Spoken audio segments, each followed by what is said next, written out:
Grabe, kaka-January pa lang, late ka na naman umuwi, Ano ba yan?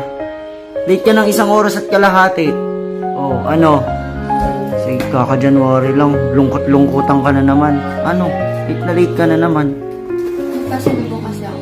Salubong na naman. Ano yan? Ano yan? Pasalubong ko sa'yo. Ano nga? Ayusin mo, late ka na 1 oras at kalahati, ha? Tatawa-tawa ka dyan. Nor! Hindi yan, Nor. Ano yan? Beep. Kaya nga, Nor nga. Beep. Eh, di ba? Pasalubong ko sa'yo. Nami-miss mo to kasi matagal ka nang ginakain. Ano yan? Tapos favorite mo pa to. Ano yan? Beef. Beef? Totoong beef. Scrap ng steak. Beef steak? Scrap ng steak. Yan na nga, steak. Seryoso, steak yan? Oo. Talaga? Bakit di mo sinabi para sana nasundo kita? Hindi ka na nag-commute.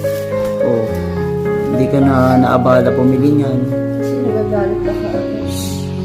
Sabi ko magpapalit ka tapos ganyan ang dadalhin mo para lang steak yan ha.